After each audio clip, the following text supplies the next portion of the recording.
Hunt Palmer. Hunt Palmer on 104.5 ESPN Baton Rouge. Holding down the middle of the day. Live from the Mercedes-Benz of Baton Rouge studios. This is Hunt Palmer. Welcome in. Hunt Palmer coming to you from the Mercedes-Benz of Baton Rouge studio downtown in the capital city on this Monday. Hope your work week is off to a good start. Fired up to be here with you until 3 o'clock. Got Taylor Sharp on the audio and Jacob Beck back there on the ones and twos. Lots and lots to get to here over the next couple of hours. I was thinking about this a little earlier today and really last night as well. Last night I'm sitting on the couch. I'm watching the Saints play on Sunday Night Football. And then I come into work today and we start talking about what games we're going to carry nationally on the station. We're hearing about high school that's cranking up here in a couple of weeks on Friday nights and start talking about what's going to go on with LSU football. And then all of a sudden I've got Jay Johnson doing his back-to-school press conference, which is literally going on right this very second. And although it is 100 degrees outside, and we don't have to talk about that anymore, it does feel to me like fall is coming. Like the things that I associate with fall, which also fall around here is about 95 degrees, that feels like they're coming. And that's a good thing. It's a great thing for us in terms of content. We're going to be talking about it. We're going to talk Saints Chargers here in 30 minutes. I will have a full reaction to what Jay Johnson, Nate Yeske, and Terry Rooney had to say at their press conference over at Alex Box Stadium today, coming up in the second hour. Mark Slayball had some pretty interesting predictions in a piece that he wrote on ESPN.com that we'll talk about in hour number 2 as well. So lots and lots of football with a little bit of baseball mixed in here on this Monday. Appreciate you hanging out with us. I'm going to start with LSU scrimmage on Saturday inside Tiger Stadium. I would say Saturday morning because we had written on our sheets 10 o'clock, but that would be a little disingenuous. I knew there was a bit of an issue when we pulled into the parking lot of Tiger Stadium at about 9:50 for what I thought was a 10 o'clock scrimmage. I see the entire media assembled right outside the media gate where we were told to be at 10 o'clock. And we're standing there, and there's Scott Rabelais, and there's Matt Moscona, and I'm standing next to Jimmy Ott. And the whole crew that you know that covers the team is there. And all of a sudden I look over in the parking lot, and I don't know the players' faces these days like I used to when I interviewed them twice a week. But you start to see 3 players walking over from the practice facility in shorts and a T-shirt.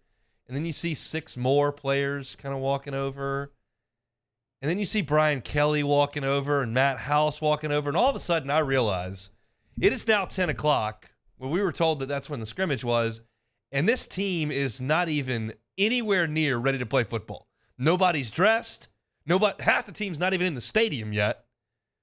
So we were going to have a little bit of day on our hands. I thought the scrimmage was going to start at 10. I told my wife I'd be home around noon. Well, the first snap was about 12:25. It was 2 hours and 20 minutes after we were let into the stadium. They did some practice stuff. They did some one-on-ones. Did a little 7-on-7. But the actual football didn't start until 2.5 hours later. I was feeling very Les Milesian in the time management. Or at least what was passed along to the media. But either way, we did get to see a little bit of scrimmage. And I had some takeaways. I think by now you've probably read up. You've probably seen some videos on social media. So you have a relative idea of what went on. But one of the things that stood out to me early on as they were playing 11-on-11, full contact other than the quarterbacks, was Sage Ryan working at cornerback. He's been basically a nickel and dime player who has spent a little time at safety. And he was out playing on one of the boundaries, playing corner. And we know we've spoken about corner a lot. And we probably won't have a great handle on this thing until you're a couple quarters deep in Orlando. Like, that's just the reality of the situation. But Sage Ryan was out there. And I think there's a piece of that that's depth-related. You don't have J.K. Johnson. He's not out there. Denver Harris hadn't been practicing for a week and a half. Like, you just don't really have the numbers there that you figured you may as of a month ago. So Sage Ryan is out there playing some corner.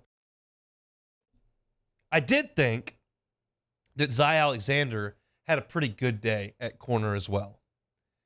He has long arms, and he's physical enough to play some man coverage and kind of stick with some more physical SEC receivers.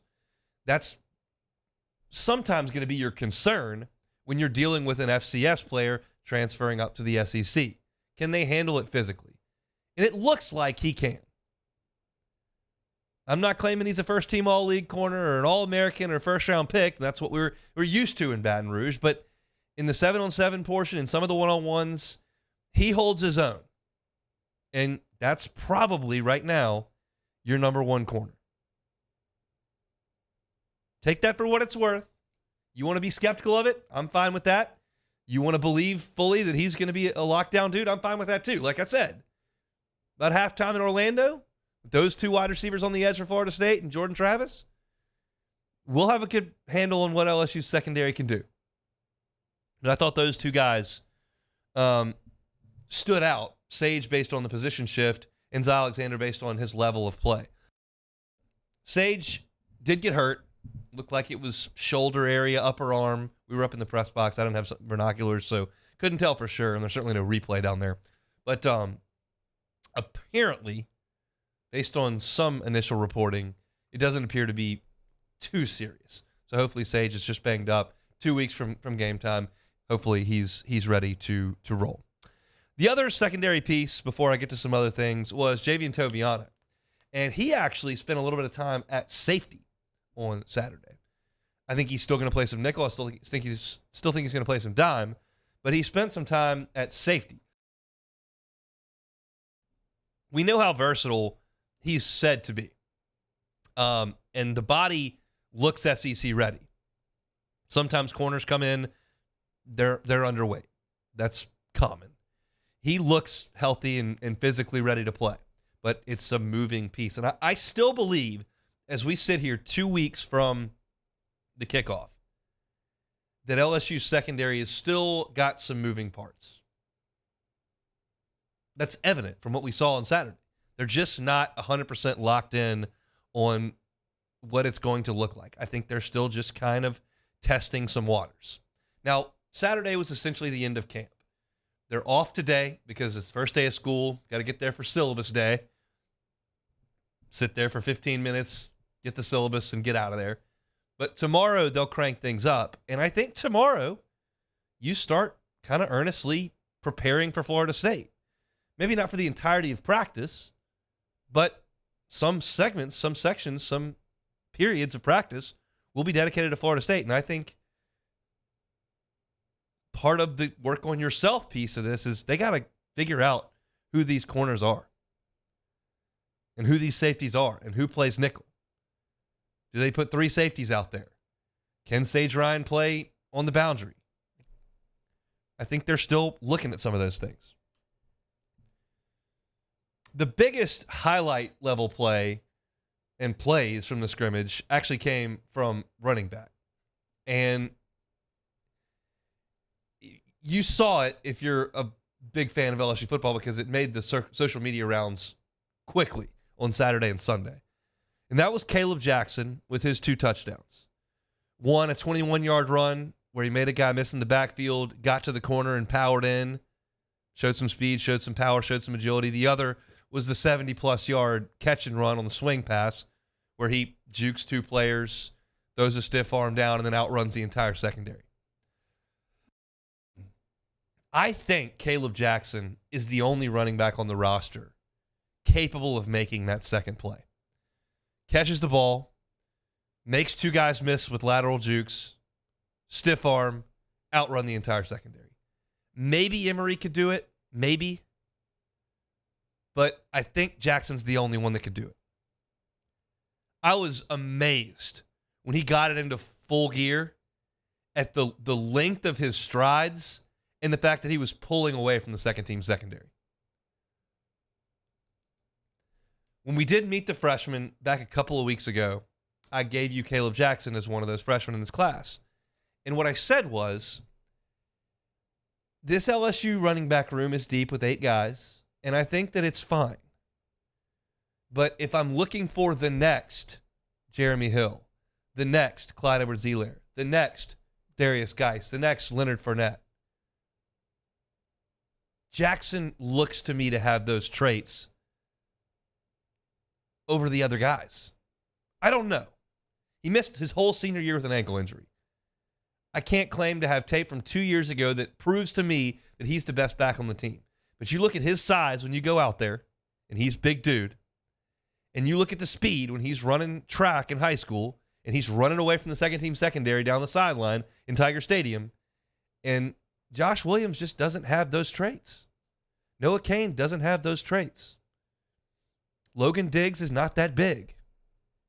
Jackson, when you're talking about the entirety of the package, has it over the other guys. And that was very much on display. That doesn't mean against Florida State he's going to lead the team in carries with 21 and that I think he's going to run for 1,400 yards. I don't.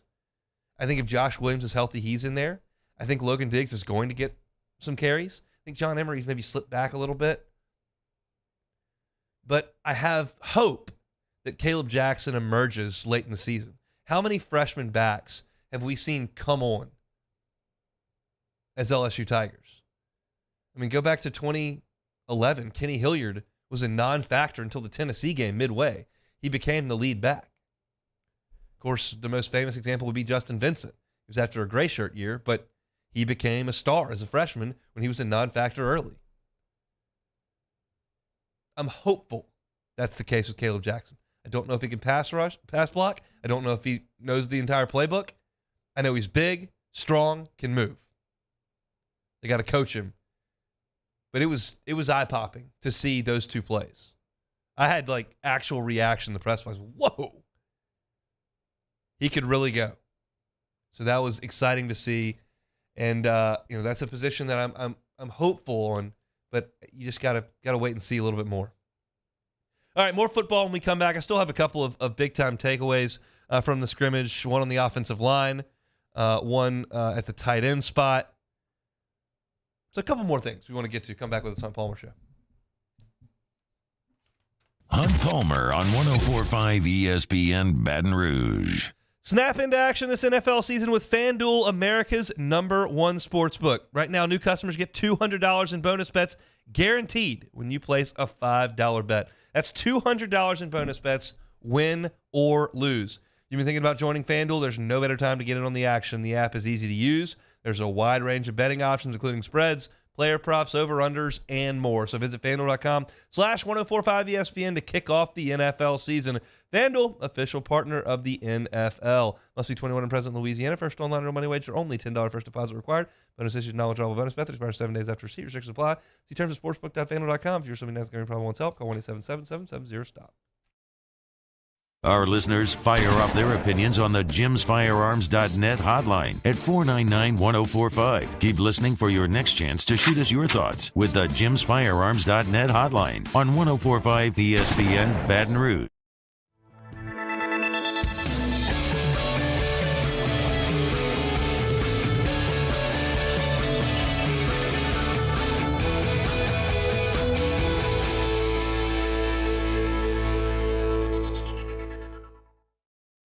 When is a taco more than just a taco? When it's Government Taco. Voted best tacos 3 years in a row by 225 Magazine, Government Taco puts the most delicious spin on tacos the capital area has ever seen. With creative combinations like the Magna Carrot, the Filibuster, or the Steak of the Union. Plus perfect tortilla chips paired with the best salsa and queso you've ever had. And happy hour every day from 3 to 6 p.m. and all day on Thursday. Government Taco, 5621 Government Street.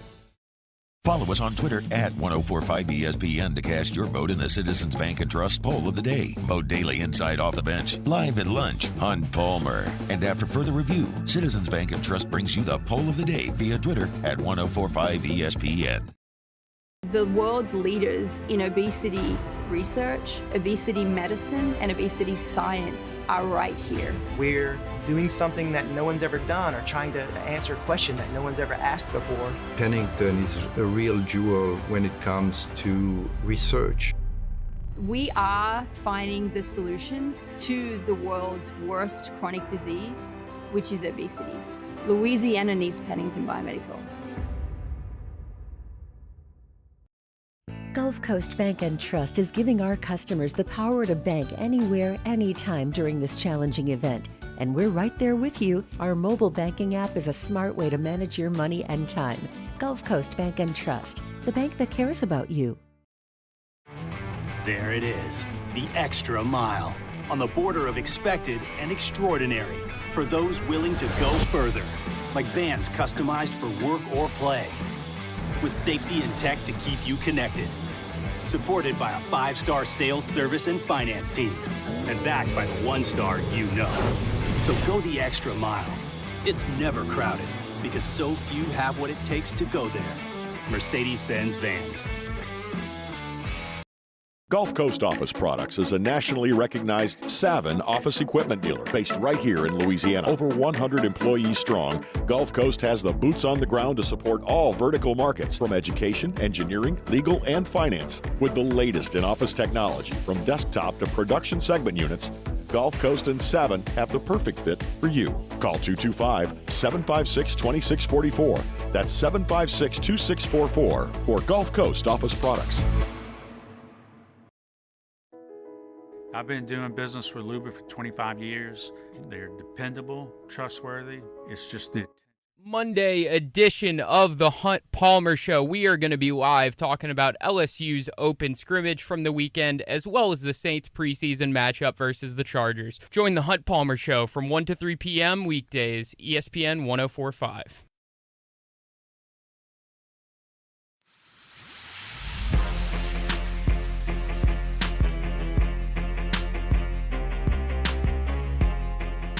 This is Hunt Palmer on 104.5 ESPN Baton Rouge. A couple other takeaways from the scrimmage on Saturday inside Tiger Stadium. One pass catcher was targeted far more frequently than any of the other pass catchers, and that was Mason Taylor. And I'm okay with that. We know that Brian Kelly's tight ends did a ton of damage at Notre Dame. I think if Mason Taylor's a huge part of the offense, that's a really good thing. Are there more explosive options in terms of pass catchers? Yeah. You've got a really, really deep and talented wide receiver core. But the tight end's a matchup problem, and Mason Taylor is that because he's big and he moves really well. So while in our heads we're talking about Jaden Daniels and we're thinking, man, he's going to take more shots this year. They're going to hit Brian Thomas deep. They're going to stretch the field with Malik Neighbors. Oh, look at the speed they've got out there. Some of these freshman wide receivers. And they may do some of that. But I'm starting to think that there's a chance that Mason Taylor may be targeted as much as any pass catcher on the team because Jaden Daniels loves it. Mason Taylor's working the middle of the field, working the seam, working the chains, and he was making a lot of catches. And I think that's something that I could take from the scrimmage that I feel like probably carries over. Remember where we were last year talking about tight ends? They just didn't have any. Yeah, you got this freshman, a 3-star, Mason Taylor. His dad was really good. And you got like Jack Mashburn, who's kind of a converted fullback guy that, okay, we'll see. But they didn't really have any wide tight ends. Brian Kelly basically said, yeah, we'll just have to fake it when it comes to tight end, and we'll beef the numbers up there in time. And by the end of it, Mason Taylor was a pretty big weapon. Had a couple of pretty important catches against Alabama.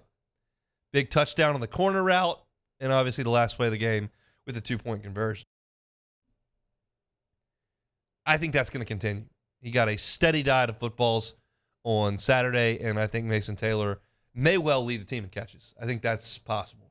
I don't think he'll lead the team in yards because he's not going to make many big plays, I don't think. I think that will be left to the wide receivers. But he's going to get a lot of targets and a lot of catches. Certainly did on Saturday. And the last, I got two more here. On the offensive line, something that really caught my eye.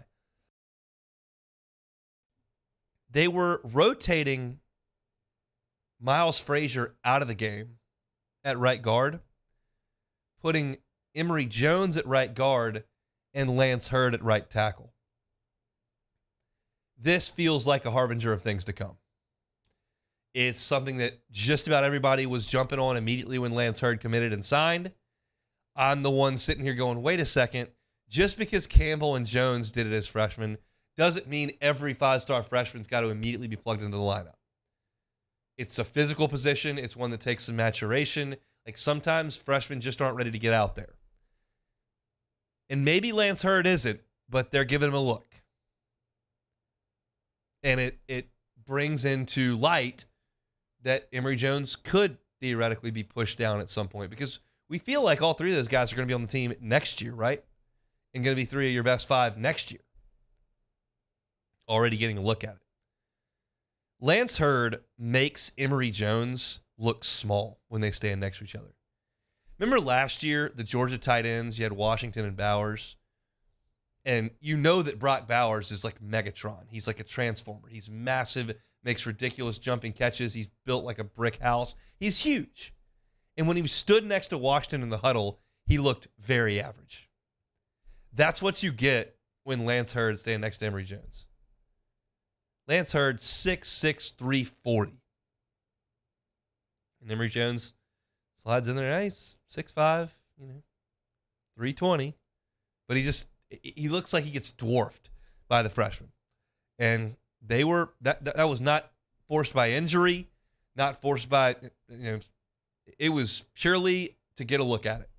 And I think it looked pretty good. So that's something to keep your eye on. I would guess that Lance Hurd does not have a very big role against Florida State. That's my guess. I think they go with Miles Frazier at right guard and Emory Jones at right tackle. I think they put the veteran group out there in the first game on the road. But Lance Hurd's going to play a bunch against Grambling. And then you got Mississippi State. You got some games you can get him into.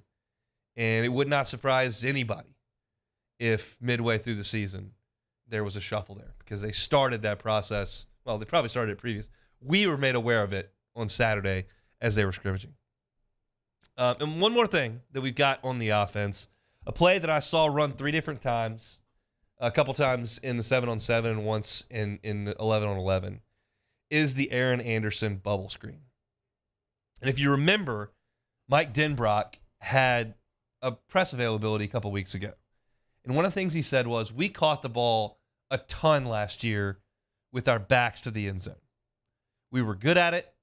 We were consistent with it. It worked for us, so we continued to call it.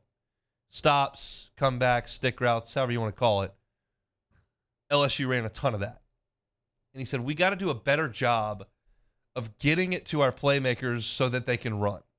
Because obviously, you catch the ball with your back to the end zone, you got to turn around and completely start your momentum moving upfield. That's not the case with the bubble screen. You got to throw it properly. Nobody threw it better than Matt Malk. Matt Malk, that bubble screen to Skylar Green, that bubble screen to Devery Henderson, bubble screen to Michael Clayton. He was money with that thing. You got to put it right on that lead shoulder and let him catch it on the move. And that's perfect for Anderson, because a lot of times when you run that play, you'll have 3 wide receivers to one side, and you'll have a pass catcher and 2 blockers blocking 3 guys. So you got to have a guy that can make somebody miss with 2 lead blockers, and nobody in the receiving corps is more equipped to make people miss than Aaron Anderson. And so I think you're going to see that play a good bit. Now, if you throw it poorly and it hits him in the back shoulder and he's got to turn around, you've wasted the momentum that he's created by running. But if you can throw it properly, he should be able to get out there and give him a one-on-one, stick your foot in the ground, make a guy miss, and you can create a huge play. That's the hope. And another thing that we saw, again, I think they knew that the media was there even though we couldn't film. They're not going to show everything. It's the same thing we've been talking about last week with the Saints and Chargers going through their joint practices. The media can report, but there's no video on it. Then you go play on CBS in the night game, all that's on film. So you may do a little bit more in practice than you would when you're being filmed. With LSU, we're there. I think some of the stuff they're going to hold, but when I start to look out there and go, okay, what did I see that probably going to manifest itself? I thought the Mason Taylor catches, I thought the Aaron Anderson bubble screen, those 2 stood out. And I love the bubble screen. Getting guys to really, really good, getting the ball to really, really explosive players in that way and creating a numbers advantage for yourself, I love. So that's very, very good thing. So that's kind of my takeaways from the scrimmage. Sage at cornerback, Lance Hurd to right tackle with Emory Jones at right guard, Caleb Jackson, 2 huge plays that showed his upside as a running back. Zy Alexander played very well out at corner, I thought. Mason Taylor got a lot of targets. That, I think, is going to continue.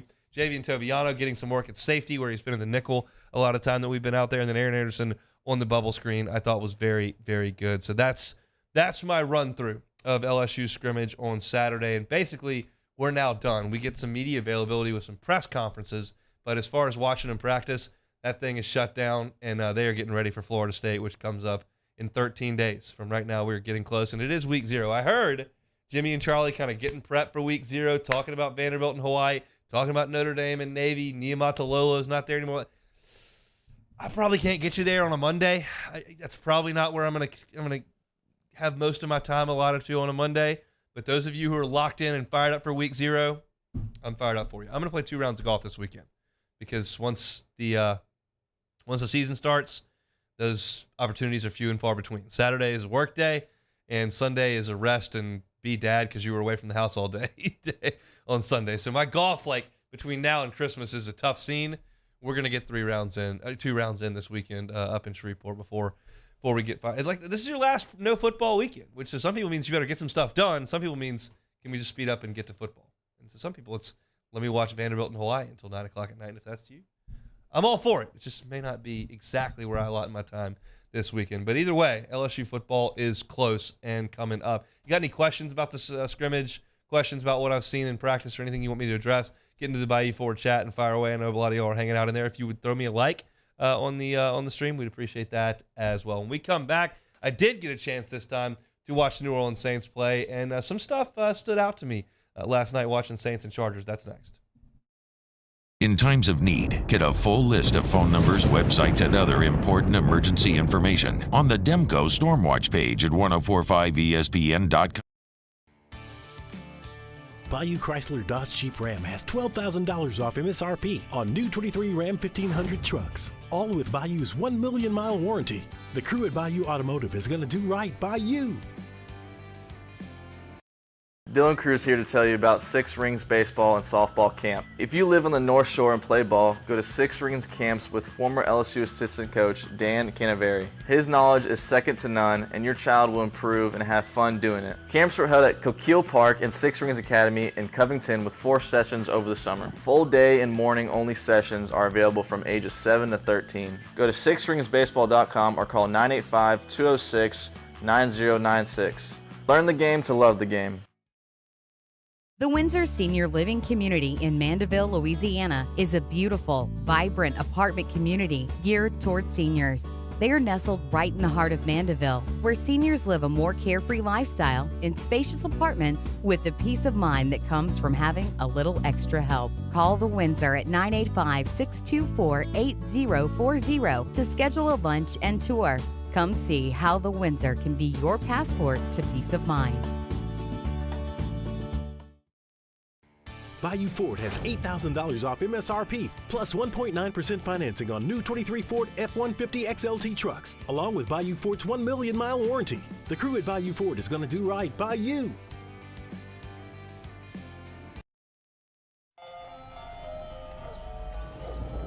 Hey there, little buddy. What's the matter? What's the matter? My windows, siding, and my door. That's what's the matter. Relief Windows can fix all of that. I got you. Pop, pop. What's up? Oh my gosh, look! Curb appeal. That's a good-looking neighborhood. ReliefWindows.com. When is a taco more than just a taco? When it's Government Taco. Voted best tacos 3 years in a row by 225 Magazine, Government Taco puts the most delicious spin on tacos the capital area has ever seen. With creative combinations like the Magna Carrot, the Filibuster, or the Steak of the Union. Plus perfect tortilla chips paired with the best salsa and queso you've ever had. And happy hour every day from 3 to 6 p.m. and all day on Thursday. Government Taco, 5621 Government Street. There it is, the extra mile, on the border of expected and extraordinary, for those willing to go further, like vans customized for work or play, with safety and tech to keep you connected. supported by a 5-star sales, service, and finance team, and backed by the 1-star you know. So go the extra mile. It's never crowded because so few have what it takes to go there. Mercedes-Benz Vans.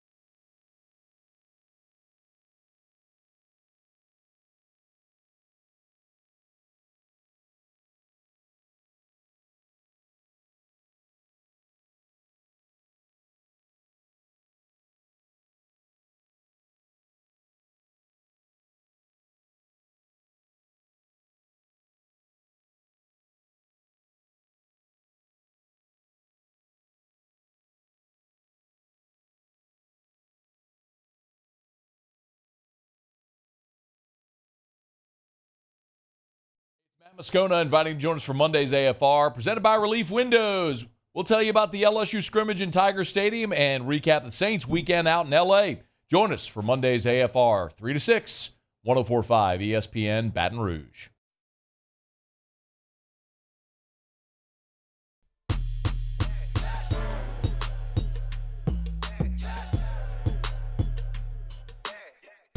You're listening to Hunt Palmer on 104.5 ESPN Baton Rouge. Saints and Chargers last night from out in SoFi. It was in the hurricane, as they say. It was a hurricane rolling through Los Angeles, and simultaneously an earthquake happened. My brother-in-law's out there. He said he didn't even notice, but it happened. And the Saints and Chargers still played a preseason game.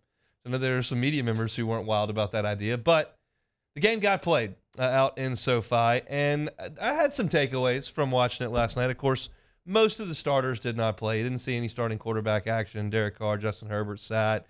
It was a lot of 2s and 3s and 4s for the most part between the Saints and Chargers. And because of that, I don't care that they had 150,000 penalties. It just doesn't matter to me. 14 penalties for 141 yards. So what if your 9th receiver gets called for multiple pick plays in the red zone? I mean, if Trevor Penning got 4 holding calls, I'd be like, oh, that's a big problem. If Alontae Taylor got called for pass interference 4 times, twice in the red zone, I'd be like, oh, yeah, they really need to work on that. I don't care if some guy that's going to get cut in 2 weeks has a bunch of penalties. Who cares? And you could say, well, it's the culture in the team. No. Bad players get penalties because they can't do what they're supposed to do. And that's why they're on the 4th and 5th team and they're going to get cut. I don't care about some of the guys who are never going to make this team getting flagged for penalties. So 14 penalties for 141 yards, who cares? Now, Kendre Miller making some plays, I do care about. Because what do we talk about with Kendre Miller when they sign him? Well, he's going to kind of be the heir apparent to Alvin Kamara. You've got your between the tackles runner in Jamal Williams, and he's going to be kind of your hammer, but you need some help on the perimeter in the pass-catching game. Well, Kendre Miller didn't do a lot of that at TCU. Not that he couldn't, they just didn't ask him to. So for him to make that play laid out down the left side was really impressive. He had 3 catches, over 30 yards. I loved what I saw from Kendre Miller. Now, he didn't get a lot going in the ground game, but again, that's the second-team offensive line. So they couldn't get a push against the second-team Chargers defensive line, whatever. I'm just not going to spend a lot of time on that.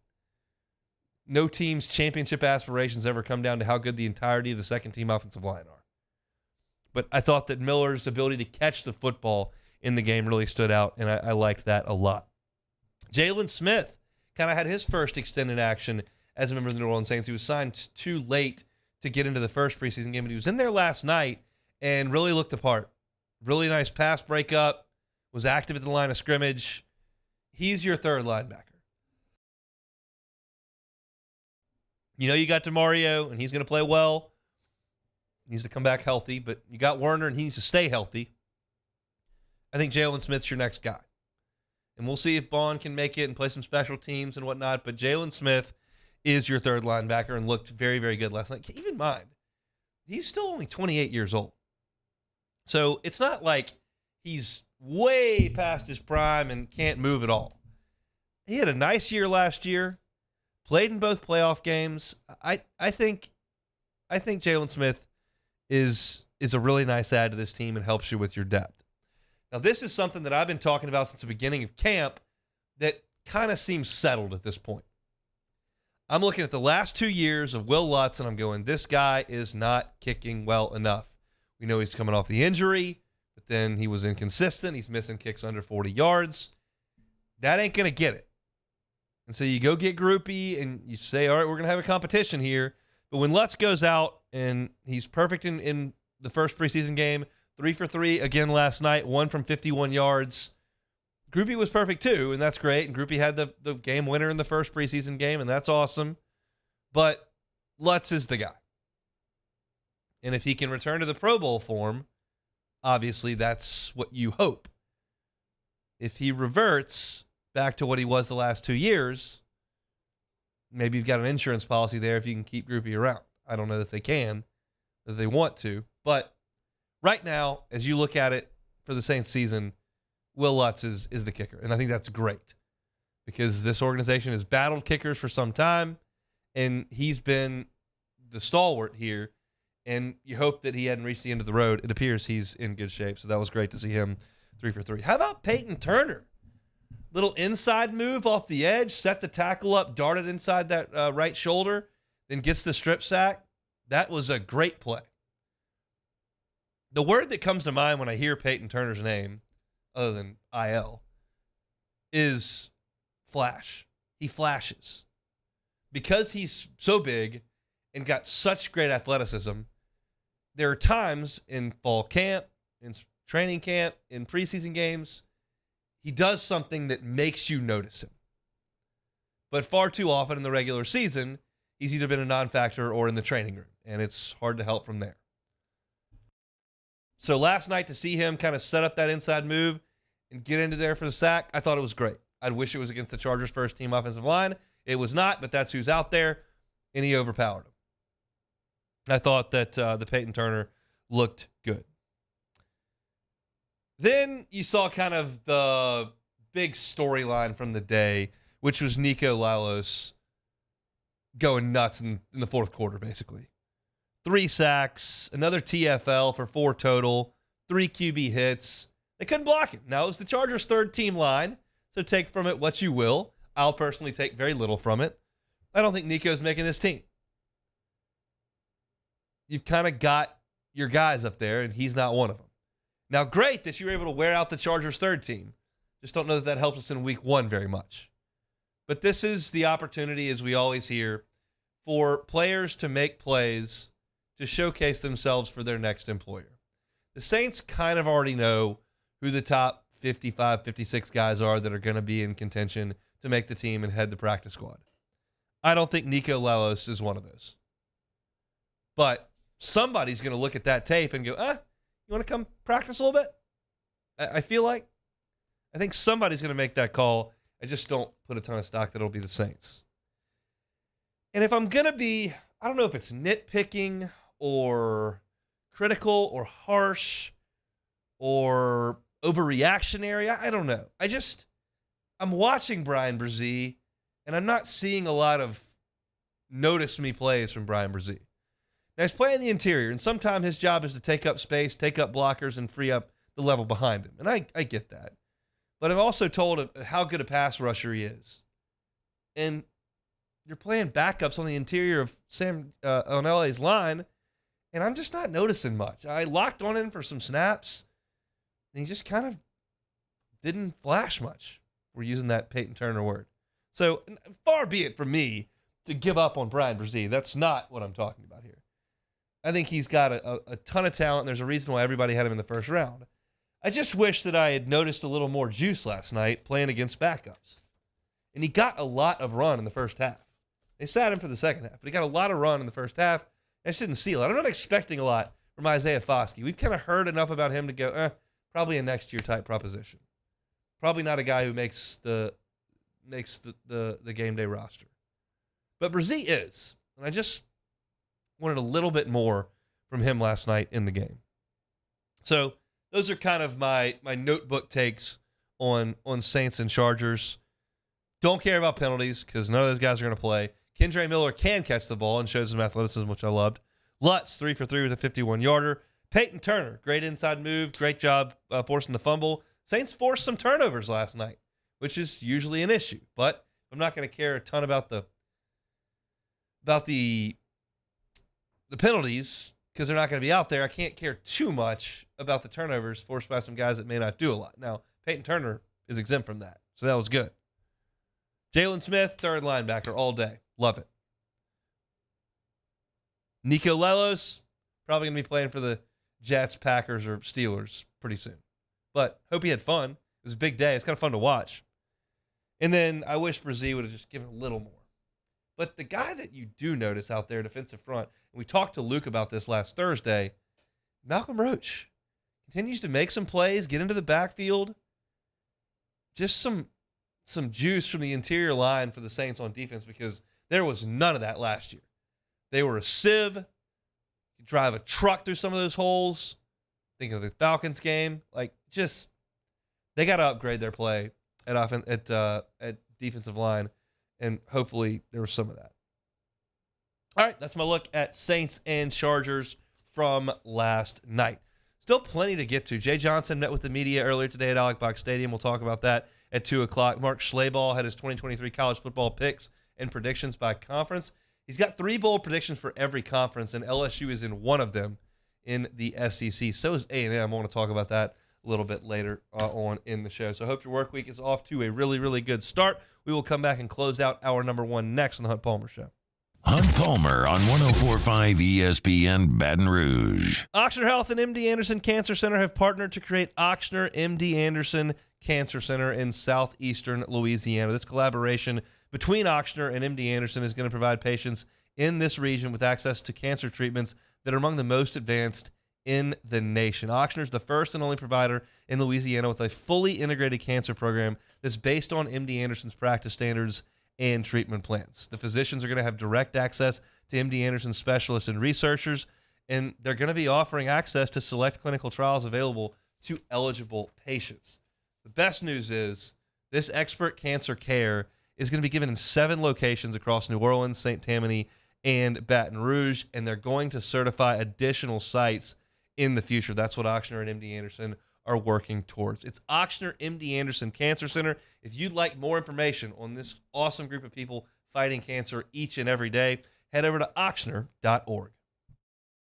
Our listeners fire off their opinions on the jimsfirearms.net hotline at 499-1045. Keep listening for your next chance to shoot us your thoughts with the jimsfirearms.net hotline on 104.5 ESPN Baton Rouge. There it is, the extra mile, on the border of expected and extraordinary for those willing to go further, like vans customized for work or play, with safety and tech to keep you connected. Supported by a 5-star sales, service, and finance team. And backed by the 1-star you know. So go the extra mile. It's never crowded because so few have what it takes to go there. Mercedes-Benz Vans. Bayou Ford has $8,000 off MSRP, plus 1.9% financing on new 23 Ford F-150 XLT trucks, along with Bayou Ford's 1 million mile warranty. The crew at Bayou Ford is going to do right by you.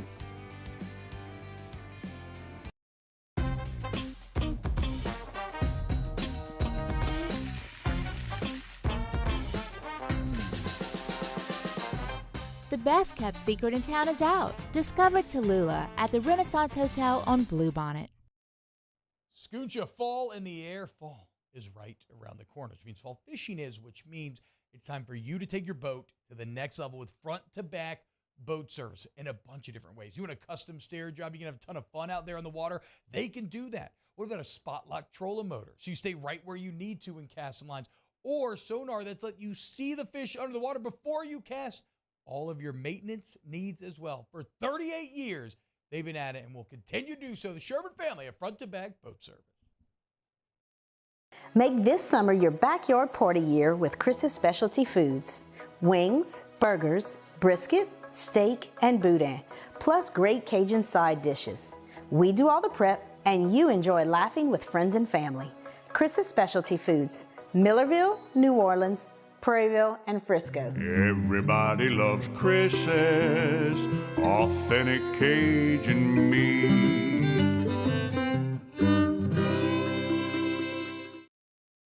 Gulf Coast Office Products is a nationally recognized Savin office equipment dealer based right here in Louisiana. Over 100 employees strong, Gulf Coast has the boots on the ground to support all vertical markets, from education, engineering, legal, and finance. With the latest in office technology, from desktop to production segment units, Gulf Coast and Savin have the perfect fit for you.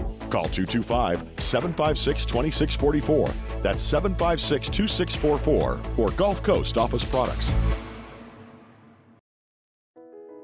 I've been doing business with Luba for 25 years.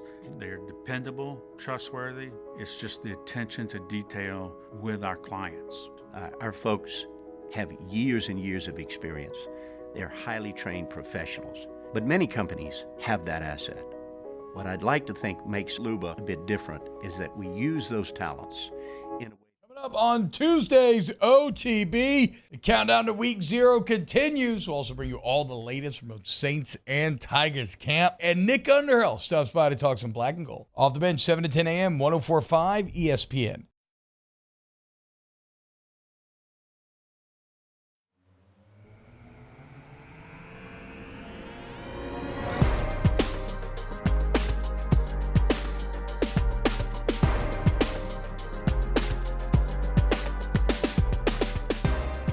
This is Hunt Palmer on 104.5 ESPN Baton Rouge.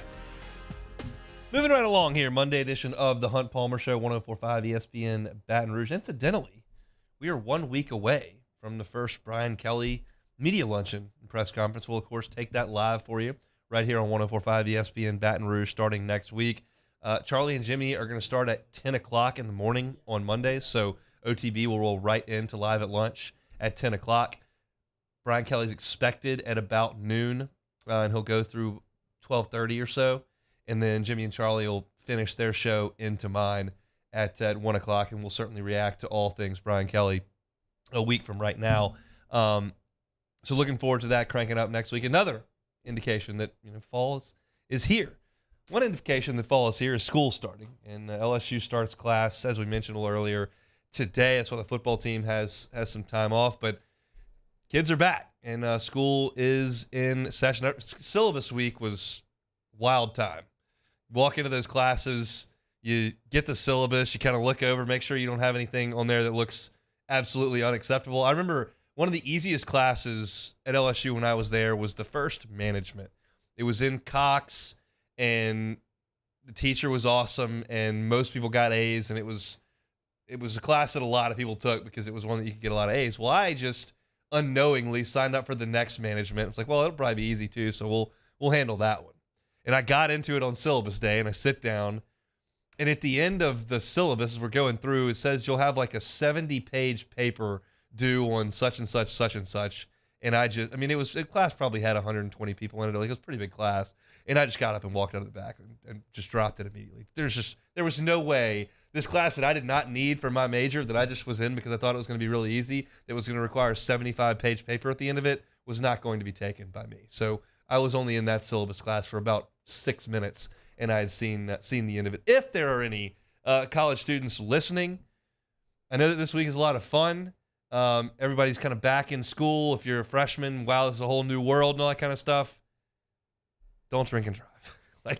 Don't drink and drive.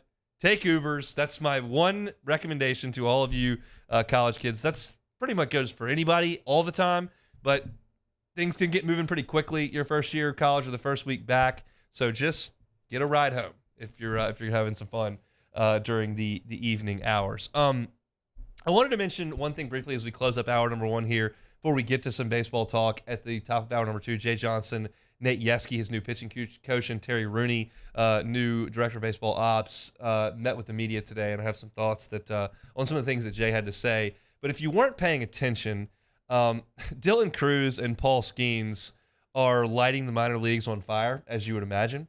And we wondered when they were drafted 1 and 2 overall in the Major League Baseball draft, what is the rest of their summer and fall going to look like? We speculated Maybe they'll shut Skeens down and get him ready for spring training. Maybe Cruz is not ready to go. Maybe Paul Skeens can go right to the big leagues and help in the bullpen. Like you're just kind of tossing some things around in June before this starts because you know the kind of talent that you were working with here at LSU. And we've seen LSU players ascend rapidly through the minor league system. Alex Bregman was up the following summer after going in the Major League Baseball draft. He was pretty much the quickest, but Aaron Nola wasn't much behind him.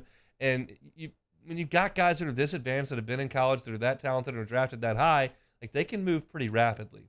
But Skeens and Cruz are moving more rapidly than I anticipated. They sent him to the camp and the camp league to play with the guys that had just been drafted.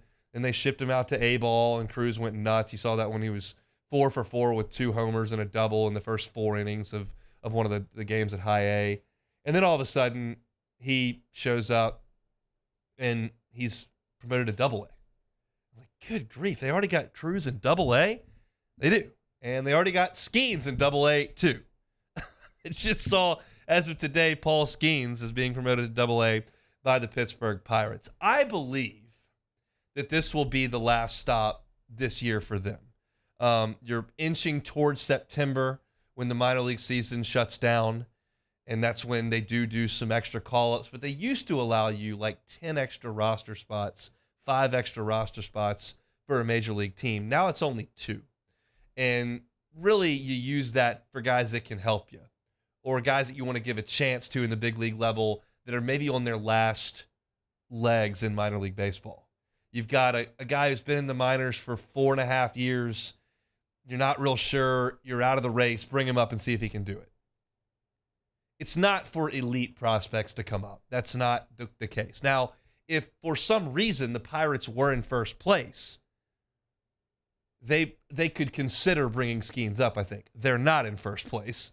They're not making the playoffs. So I think Skeens and Cruz will play in Double A for a couple of weeks and then likely shut it down. I could see the Nationals sending Dylan Cruz to the Fall League just to continue to get him at bats with a wooden bat. I could see them saying, hey, come back and try to make the team in February. Like, I don't know what the plan is. Certainly don't know what the plan is. But I don't believe you're going to see them called up. There are so many obscure rules about service time and how long your contract matters and what September counts for as opposed to if you don't come up until opening day or then if you wait a month. Like the Cubs held Chris Bryant for 3 weeks in 2015 so that they could have him an extra year on the back end of his rookie deal. That's frowned upon now. It's kind of the Chris Bryant rule. And so I think that both Paul Skeens and Dylan Cruz will play in the major leagues next year. I do believe that. I don't know exactly when. I would be shocked if either of them played in the big leagues this year. Not because I don't think they could hold their own. They wouldn't be stars, but I think they could go up there and they would not look out of place. But there's just not a lot of benefit in it if you're the Nationals or the Pirates. It's great for those two to have ascended that high, and it should give them a ton of confidence when they go to spring training next year. And they're going to spend a lot of time with the big clubs in spring training next year. And my thought is that it's possible both could break camp with the big league teams. But whenever I start thinking about that team we just watched and the talent level on that team, it was so remarkable. And those two were the top dogs. And to see them cruise into pro ball and just show no signs of slowing down, they look like they're playing the February games against Central Connecticut State when they're in single A. That's what it looks like. You realize just how special that 4-month run was that we got a chance to watch. And I think it's likely you're seeing those guys getting a bunch of action in the big leagues next year. And so for me, it'll be Skeens in my division. For some, if you're a big Braves fan, be Cruz in your division. And they're on teams that are trying to build for the future with a lot of younger players, which is going to be the case with teams that don't spend a ton of money. The Nationals spent a ton of money, won a World Series, and then let all those guys walk. But it's a real testament to the talent that we just watched for 4 months to see them not even 2 months after the draft up in Double A. Like, I did not expect that to be the case. So that's your first hour here on this Monday. A lot of football, LSU scrimmage talk for the first 30 minutes, Saints and Chargers for 15 minutes after that. If you missed any of it, you can catch it on demand, 1045ESPN.com's on demand tab, Apple Podcasts, Spotify, Google Podcast, or on YouTube. Want to continue to remind y'all about this. 2 new YouTube channels that we have. Hunt on LSU, it's all LSU football. Hunt on Saints, all Saints football. They're split. It's all football, and Beck does an awesome job of cutting up those 10-minute digestible bites. If you subscribe, they come right to your homepage on YouTube, and we'd really appreciate it if you would subscribe to those 2 channels. When we come back in hour number 2, Mark Schlabach has his bowl predictions for the Southeastern Conference. He did that on ESPN.com. That's at 2:15. We'll pause for SportsCenter, and we'll come back and react to Jay Johnson's press conferences. He talked about a number of things with the assembled media in Baton Rouge. So come back with us on the Hunt Palmer Show.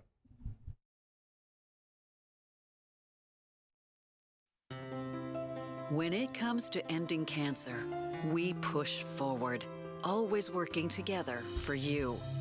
That's why our cancer experts at Ochsner have clinically integrated with MD Anderson Cancer Center. This means advanced cancer care, including access to life-saving clinical trials and integrating care to treat the whole you. Introducing Ochsner MD Anderson Cancer Center.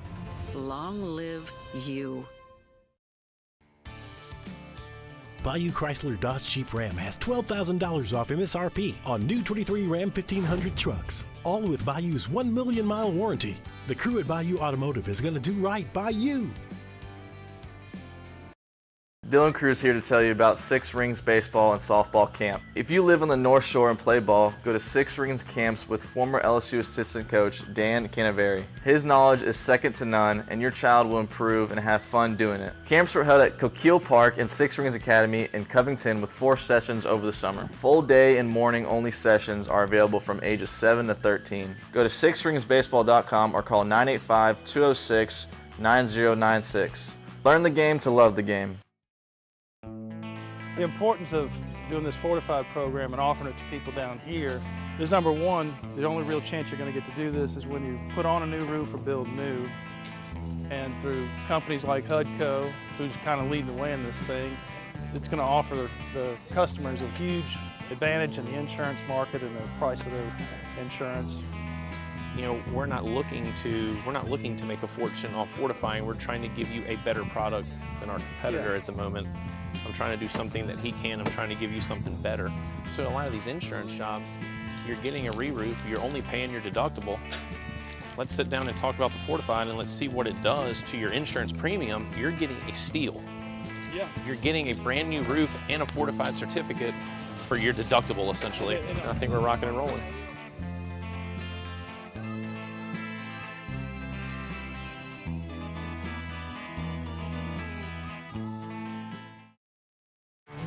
There it is, the extra mile, on the border of expected and extraordinary, for those willing to go further, like vans customized for work or play, with safety and tech to keep you connected, supported by a 5-star sales, service, and finance team, and backed by the 1-star you know.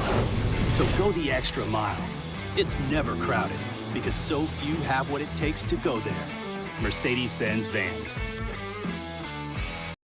When is a taco more than just a taco? When it's Government Taco. Voted best tacos 3 years in a row by 225 Magazine, Government Taco puts the most delicious spin on tacos the capital area has ever seen. With creative combinations like the Magna Carrot, the Filibuster, or the Steak of the Union. Plus perfect tortilla chips paired with the best salsa and queso you've ever had. And happy hour every day from 3 to 6 p.m. and all day on Thursday. Government Taco, 5621 Government Street. Gulf Coast Bank and Trust is giving our customers the power to bank anywhere, anytime during this challenging event. And we're right there with you. Our mobile banking app is a smart way to manage your money and time. Gulf Coast Bank and Trust, the bank that cares about you.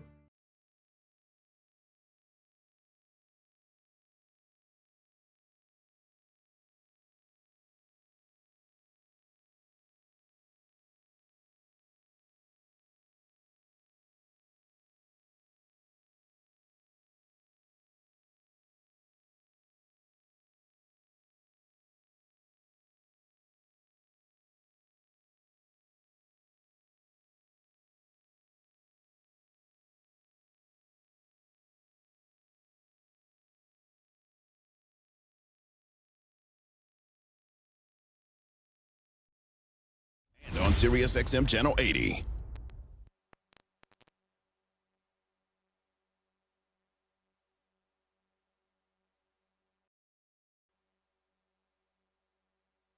This is SportsCenter. I'm Christine Lisi. Tonight's Reds-Angels game postponed due to the effects of Tropical Storm Hillary, which dropped several inches of rain across the LA area yesterday. Game will be made up as part of a doubleheader on Wednesday. Monday Night Football tonight, Ravens-Commanders, 8 Eastern, ESPN. Plenty of excitement this season about a Baltimore team led by former NFL MVP Lamar Jackson and with a revamped offense. But don't sleep on the Commanders this season. They could emerge as a surprise contender, says Canty and Carlin co-host Chris Canty. When you look at this roster, top to bottom, this is one of the best rosters in the NFL. Remember, they were a top 5 defense from a year ago. They were that good. I think they were the 3rd-ranked total defense in the National Football League. That's pretty damn good. I mean, think about it. You got a really good receiving corps. You got 2 solid running backs in Brian Robinson and Antonio Gibson. Chris Canty on Greeny. Heisman Trophy winner USC's Caleb Williams, Ohio State receiver Marvin Harrison Jr., and Michigan running back Blake Corum among the returning first-team players selected to the Associated Press preseason All-America team. Georgia had the most players on the first team with 4. The new Venture X card from Capital One. Earn 10x miles on hotels and rental cars and 5x miles on flights when you book through Capital One Travel, plus 2x miles on all other purchases. Capital One. What's in your wallet? Terms apply. See CapitalOne.com for details.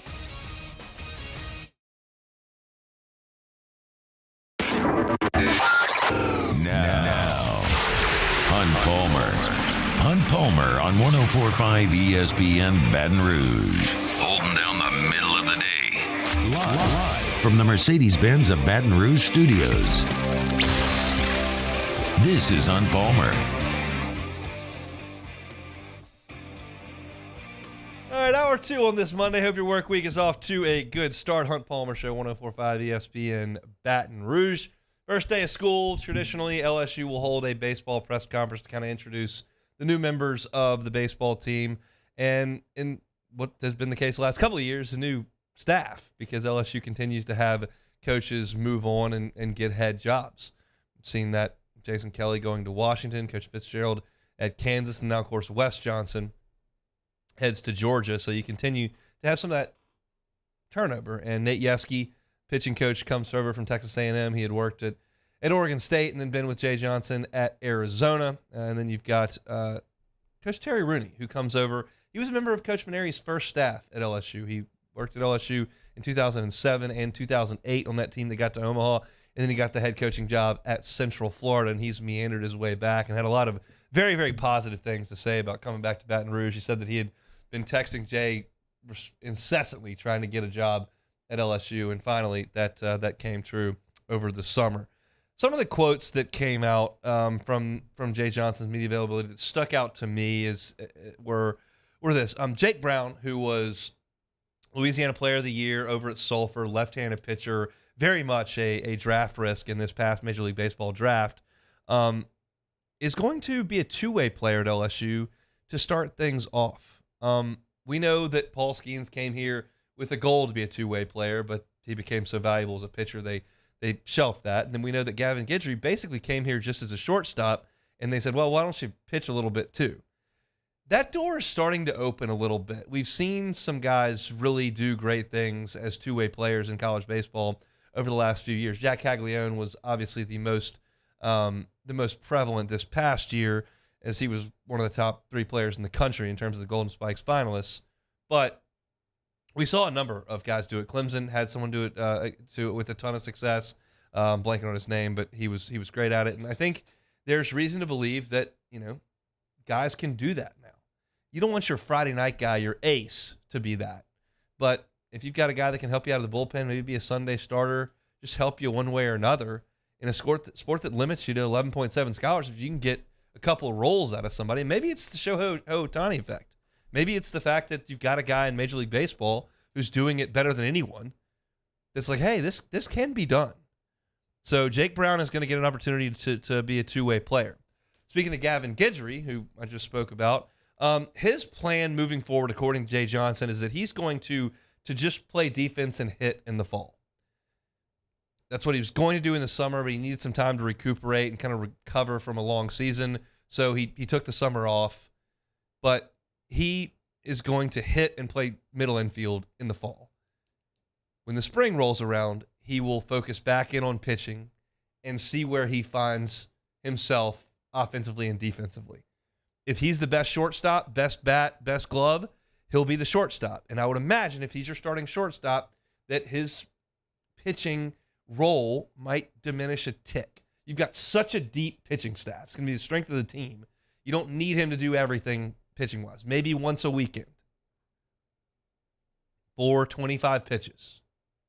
Then you can go back and play some shortstop. But that came very naturally to him this year. I mean, he wasn't doing a lot of pitching in January, February into March. Like, he just wasn't. But once they realized, okay, JT's going to be the shortstop, okay, Gavin's got second on lockdown, meaning Gavin Dugas.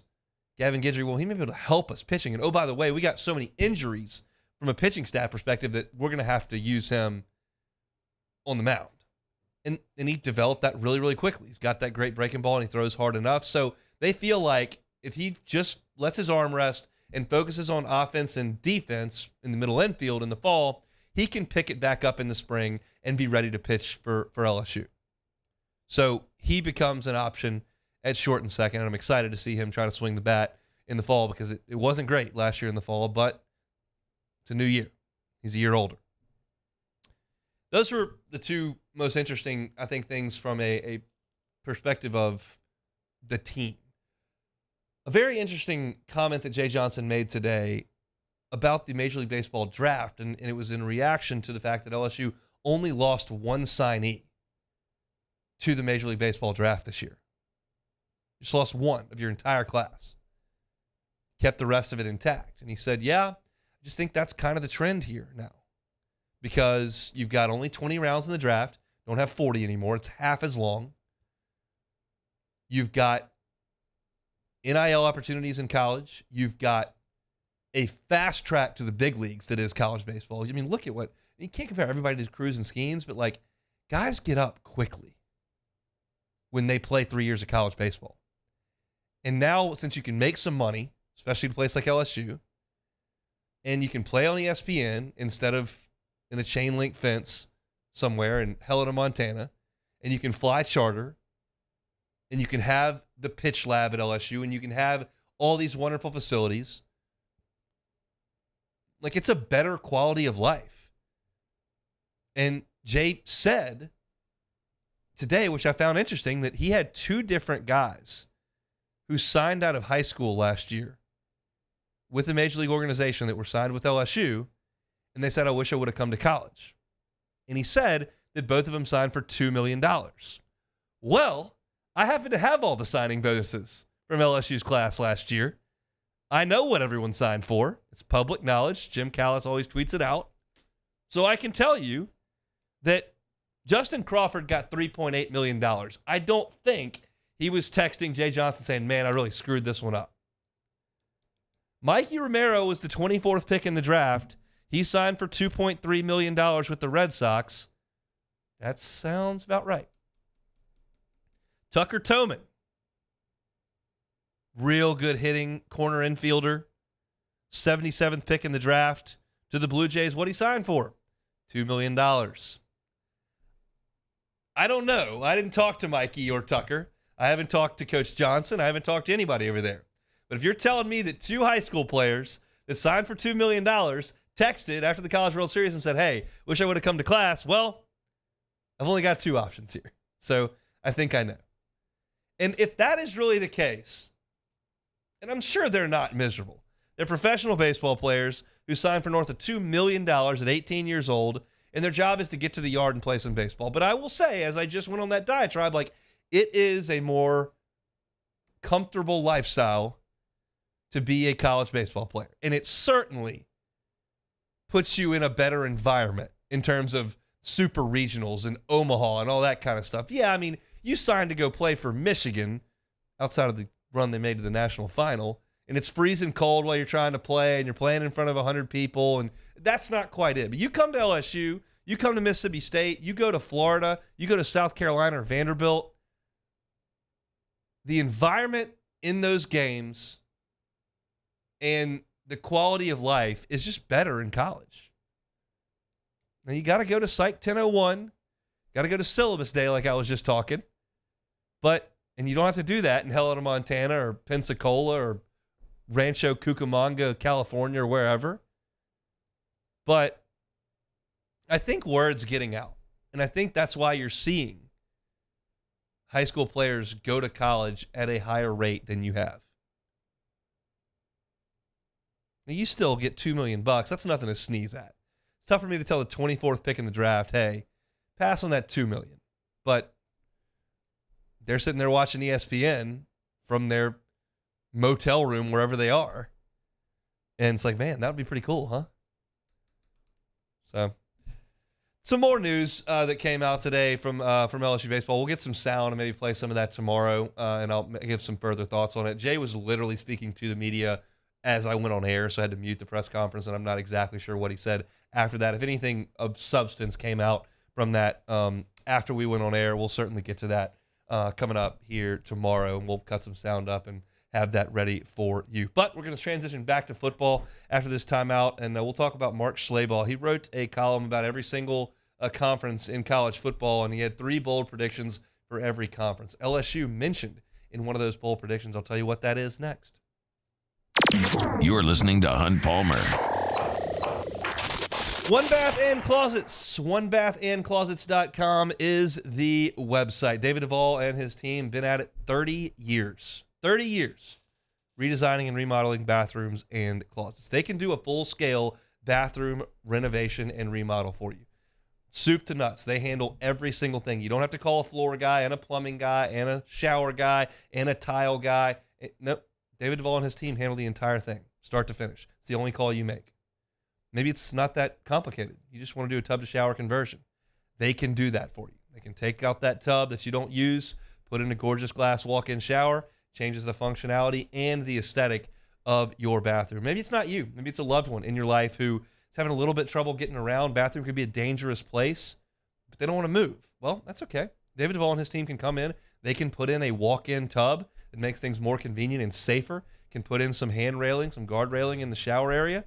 They do that kind of stuff all the time. Go to the website, OneBathAndClosets.com. Check out the testimonials. See that free consultation. Look at the pictures of their great work. Let David Duvall and his team come in and do it right the first time and leave the competition behind. One Bath and Closets. The website, once again, is OneBathAndClosets.com. In times of need, get a full list of phone numbers, websites, and other important emergency information on the Demco Stormwatch page at 1045ESPN.com. Follow us on Twitter at 1045ESPN to cast your vote in the Citizens Bank and Trust Poll of the Day. Vote daily inside Off the Bench, live at lunch, Hunt Palmer. And after further review, Citizens Bank and Trust brings you the Poll of the Day via Twitter at 1045ESPN. There it is, the extra mile. On the border of expected and extraordinary for those willing to go further, like vans customized for work or play, with safety and tech to keep you connected, supported by a 5-star sales, service, and finance team, and backed by the 1-star you know. So go the extra mile. It's never crowded because so few have what it takes to go there. Mercedes-Benz Vans.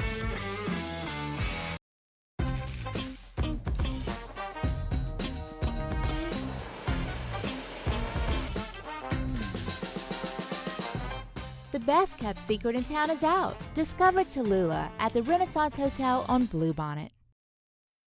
Oh, hey, what's up? It's Big D and Bubba, 100.7 The Tiger Morning Show. We'd love for you to join us every weekday, 4 a.m. till 9 a.m. Yeah, everything you want in a show. Country music. We got laughs. We got celebrity in-studio guests. We just need you. Join us every weekday morning, 4 a.m. to 9 a.m., right where it all started. That's right. Louisiana's country station, 100.7 The Tiger. Gulf Coast Office Products is a nationally recognized Savin office equipment dealer based right here in Louisiana. Over 100 employees strong, Gulf Coast has the boots on the ground to support all vertical markets from education, engineering, legal, and finance. With the latest in office technology, from desktop to production segment units, Gulf Coast and Savin have the perfect fit for you. Call 225-756-2644. That's 756-2644 for Gulf Coast Office Products. I've been doing business with Luba for 25 years. They're dependable, trustworthy. It's just the attention to detail with our clients. Our folks have years and years of experience. They're highly trained professionals. But many companies have that asset. What I'd like to think makes Luba a bit different is that we use those talents in a way that truly is dedicated to serving the needs of the folks who depend on us.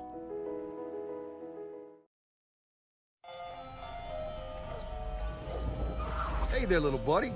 What's the matter? What's the matter? My windows, siding, and my door. That's what's the matter. Relief Windows can fix all of that. I got you. Pop, pop. What's up? Oh my gosh, look! Curb appeal. That's a good-looking neighborhood.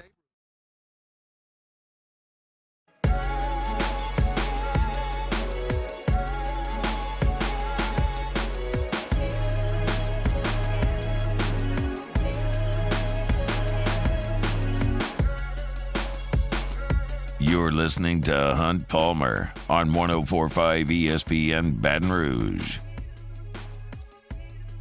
Back to football here. Hunt Palmer Show, 104.5 ESPN Baton Rouge. Mark Slabaugh just wrote a kind of an all-encompassing column on every major conference in college football. I hesitate to use the terms Power 5 and Group of 5 and all that now that we've kind of lost the plot on the whole thing. But he looked at the major conferences at this point and gave his champion Offensive Player of the Year, Defensive Player of the Year, Freshman of the Year, Impact Transfer, Comeback Player of the Year, Coach of the Year, Coach on the hot seat, Coordinator that's going to be a head coach. You get the picture. It was a pretty extensive run-through of every conference. And so I went to the SEC, and nothing earth-shattering on his award winners.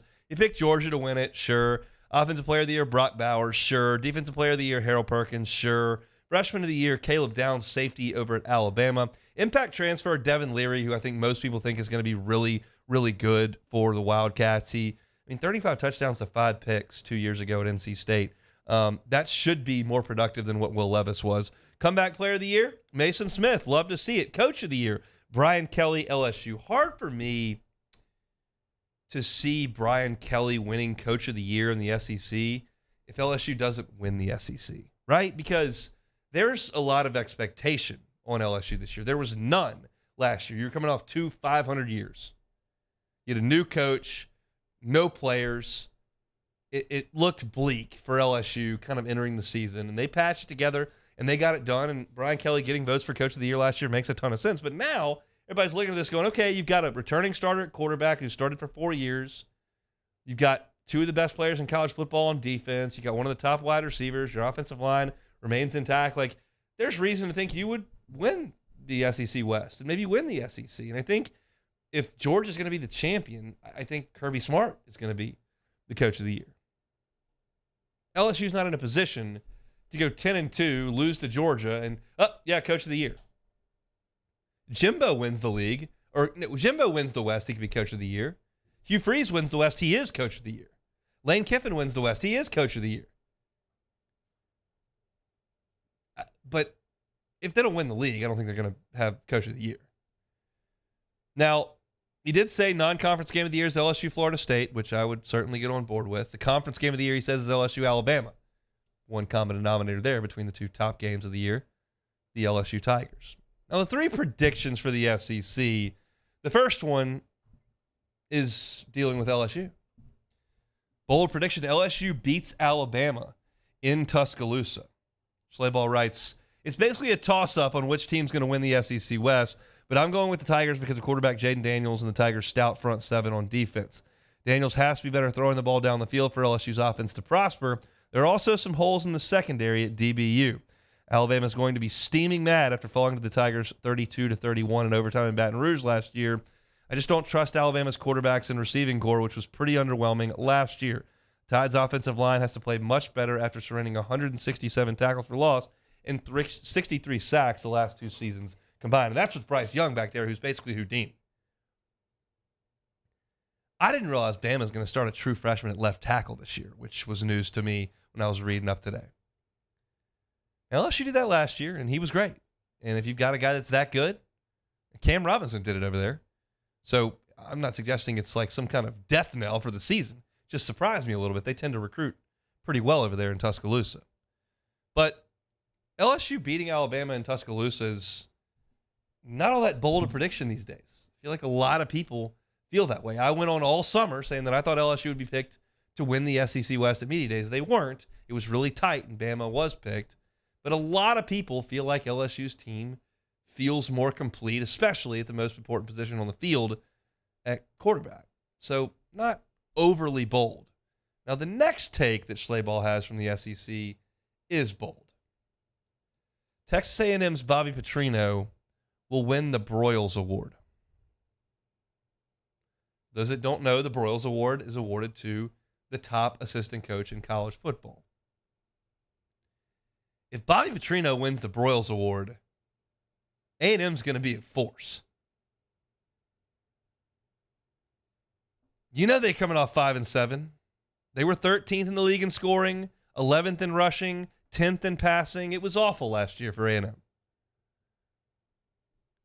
And people ask me all the time what I think about Bobby Petrino and what he will look like at Texas A&M. And I obviously, when I'm talking about A&M, speak from a point of distaste. And I've very much said this, a little bit of fear. Because I've always said what I think they can be. They haven't sniffed it yet. I know they haven't. But it's out there. And when I look at A&M, what doesn't frighten me at all is Bobby Petrino. I don't care about Bobby Petrino. I think Connor Wigman could be good. And that's a concern. Because if you get a good quarterback, inevitably, really good things are going to follow. Right? Like, Matt Corral is just a great player at Ole Miss. And I don't know what the rest of those teams look like. Probably didn't have a lot of pros, but with him under center, like, they were kind of a headache. You get a good one, it just can be frustrating. And I feel like he might be a good one. I'm not sold. I thought he was a solid B+ against LSU last year. No mistakes. Made a couple really nice plays under pressure. Threw the ball away a couple of times. The stats from that day weren't eye-catching, but I thought he played better than the stat sheet looked. And that's a freshman.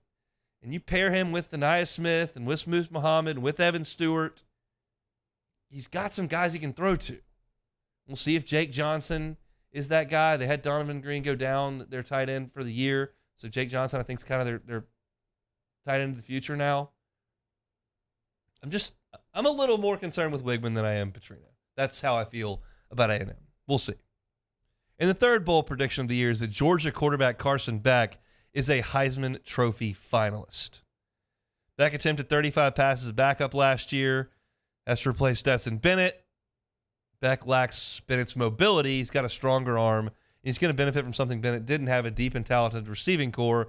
Ra Thomas comes over from Mississippi State. Dominic Lovick from Missouri. And Ladd McConkey's back with Bowers. That's a pretty nice place to settle into.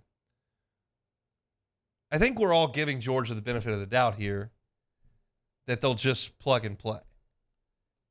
And I'm not quite there at quarterback. It's the same reason I'm not quite there at Alabama. I realize that Jake Coker won a national championship not too long ago. I also don't think that this day and age that that's as doable as it was then. Because you look at the big-time games that are played now between the elite programs in college football, somebody's knocking on the door of 40 points almost every time they play them. Whether it's Ohio State, Michigan, Clemson, Alabama, Clemson, Ohio State, LSU, Clemson, Georgia, Ohio State, those games are won on offense. Defense has got to help. LSU's defense was really good 2 years ago. Georgia's defense, of course, is great. But when you get to the biggest game, you got to go score. And I think that Alabama was able to surround Jake Cooker with such a strong team that was better than everybody else, that still could win with some defense, that it didn't look like it does now. I think now to win, your quarterback's got to be really good. And I think we did underestimate Stetson Bennett, and I'm not going to sit here and just say, yeah, just throw that Carson Beck guy in there. I think it'll be fine for Georgia. I think their schedule makes it fine, but that doesn't mean you play Ohio State and that receiving core. You play Michigan and what they've been able to do. I think you're going to have to score some points. So I thought it was interesting. I see his predicted order of finish. He's got LSU at 11-1, Bama at 10-2, A&M at 9-3, Ole Miss 8-4. That's perfect cascading. Mississippi State at 7-5, Arkansas at 6-6, and Auburn at 5-7 over in the East. He does have Georgia at 12-0, Tennessee at 9-3, losing 3 conference games, which when you play Georgia and you play Bama, can happen. South Carolina 7-5, Florida 5-7, Missouri 5-7, Vanderbilt 4-8. That's the way Mark Schlabach sees it in the Southeastern Conference. He went through every league. I'm not going to do that here for you, but I just thought we'd go through some of those bold predictions on the SEC side, and it kind of falls in line with what we've been talking about for the last month and a half. Most of the storylines he's discussing there on ESPN.com. If you want to read the whole thing, check out by conference. It's right there at ESPN.com, written by Mark Schlabach. All right, we come back. We got half an hour left to go. Come back with us, Hunt Palmer Show. Hunt Palmer on 104.5 ESPN Baton Rouge. Know that there are some storms popping up out in the Caribbean, headed towards the Gulf potentially. It's been a quiet season so far, thankfully, but we know that things can happen. And you just don't want your power to go out. Boudreaux's Electric can help you with that. They're family owned and operated by Neil and Melissa Boudreaux for 40 years, serving up Generac generators in our listening area. They are a premier Generac dealer, means they're in the top 3% nationwide. There's so many reasons you want to have a generator. One, if you're home, we've got these afternoon thunderstorms, or there is a hurricane that comes through and you decide to stay, you want the power to stay on. Maybe you leave during a hurricane. You leave your home. Wouldn't you want your AC to run when you get back? Wouldn't you want that fridge and freezer to be running so that all the food in there isn't spoiled the 3 or 4 days you're gone? Boudreaux's Electric can help you with that. Have them come out and customize a generator to your home. Some of you live in 4,000 square foot houses. Some of you live in 1,400 square foot houses. They can customize a generator for you. Some of you want your entire house powered by the generator. Some just make sure the AC is running. We'll be good elsewhere. They can do that too.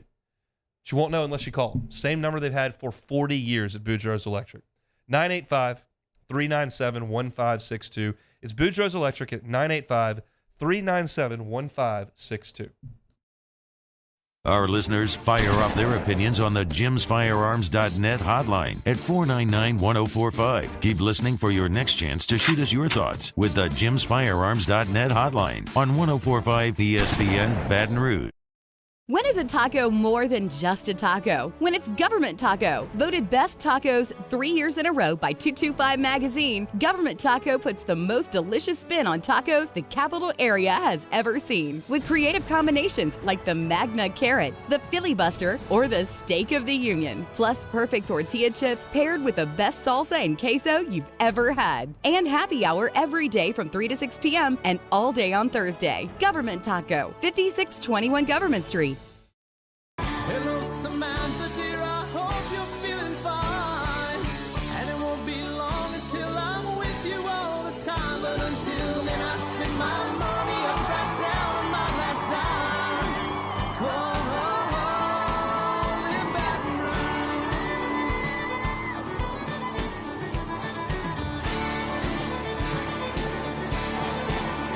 I'm ready what you put me on through. Gotta send my love down the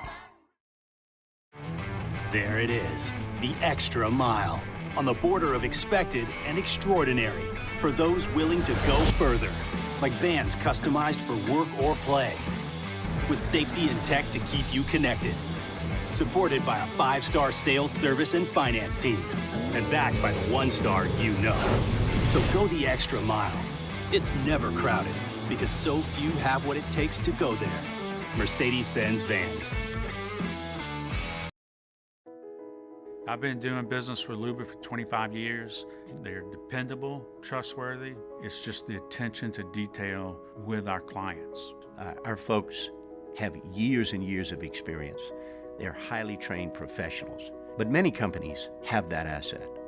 What I'd like to think makes Luba a bit different is that we use those talents in a way that truly is dedicated to serving the needs of the folks who depend on us. Gulf Coast Office Products is a nationally recognized Savin office equipment dealer based right here in Louisiana. Over 100 employees strong, Gulf Coast has the boots on the ground to support all vertical markets, from education, engineering, legal, and finance. With the latest in office technology, from desktop to production segment units, Gulf Coast and Savin have the perfect fit for you. Call 225-756-2644. That's 756-2644 for Gulf Coast Office Products.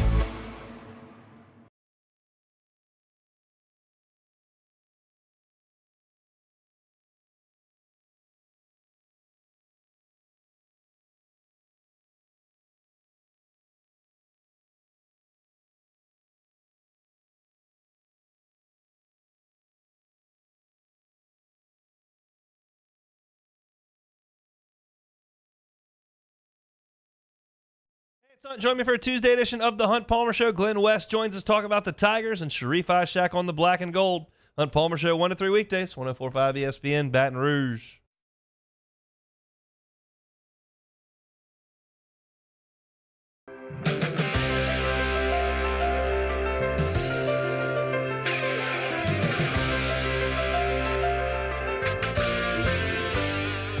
This is Hunt Palmer on 104.5 ESPN Baton Rouge. Real big of Michigan. Men of honor, Michigan men. They, look, it's an ethical place. It's a place that holds itself to the highest moral code up there in Ann Arbor.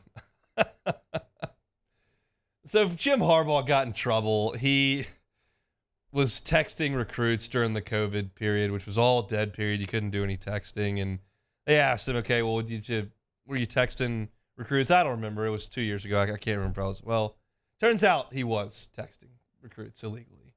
So they come to this realization, and they're going to suspend Jim Harbaugh internally for 3 games. Now, you might ask, I mean, Michigan has a really strong team coming in.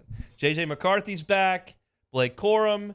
Like, this is a team that looks to be really, really good. And they're suspending their coach for 3 games. Like, that's a big deal. Now, who are the games against?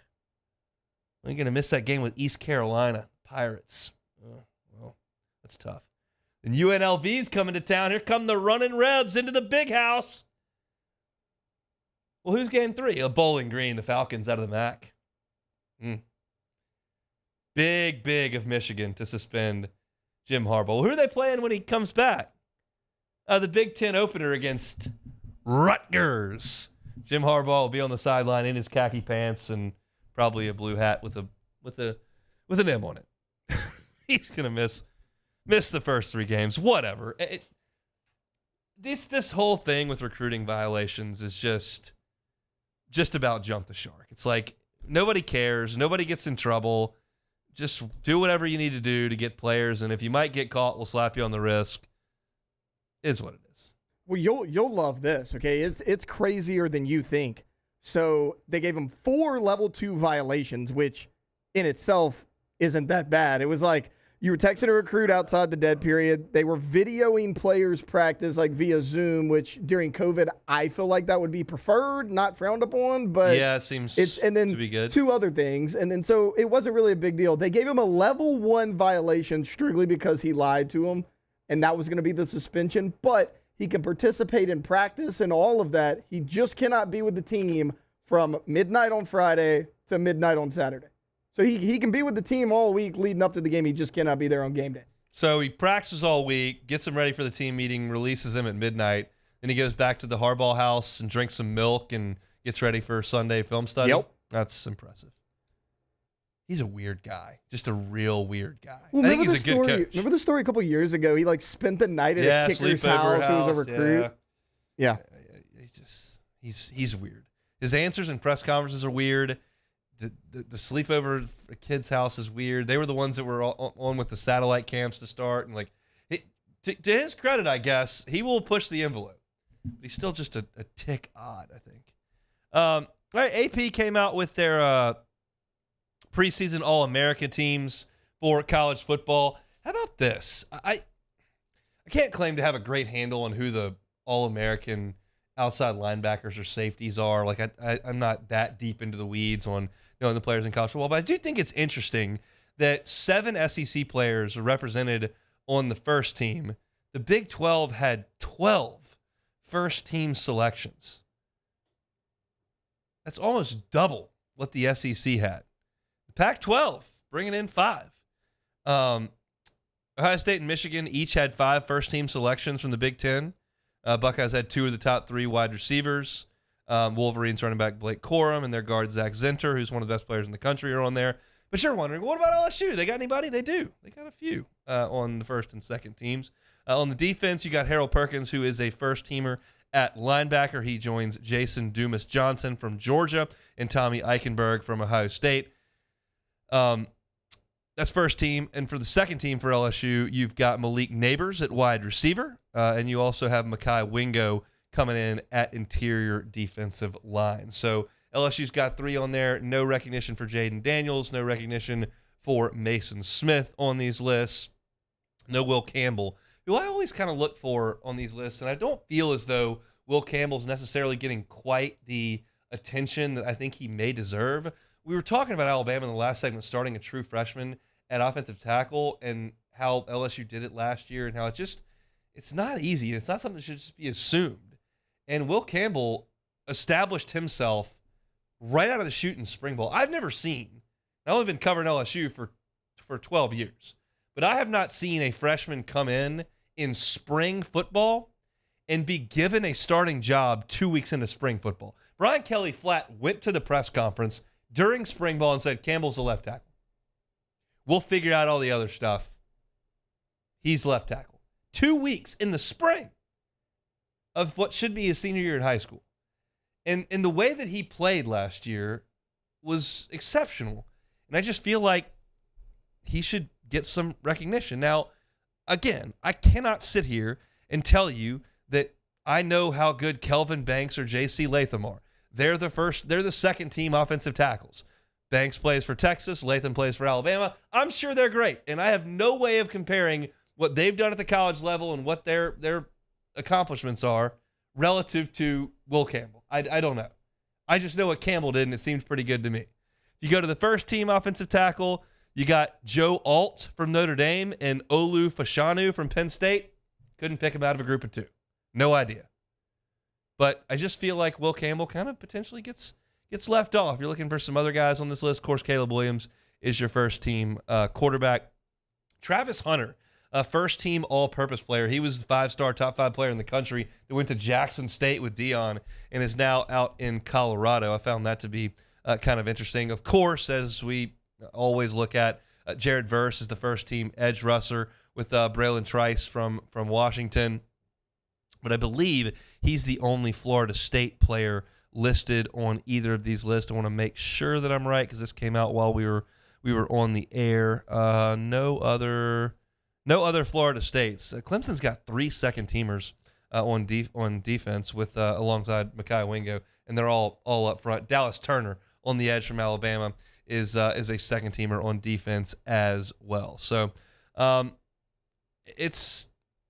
when we went through that top 100 list of college football players last week and had 6 from Florida State and 4 from LSU, and you realize how much talent's going to be on the field here in 2 weeks. And you look at these preseason All-American lists and you see those, it's a welcome feeling. I just don't think there was a lot of that last year. Like Kayshawn maybe got a little bit of buzz last year because of the production early in his career, but we know that last year his production didn't match any sort of preseason honors.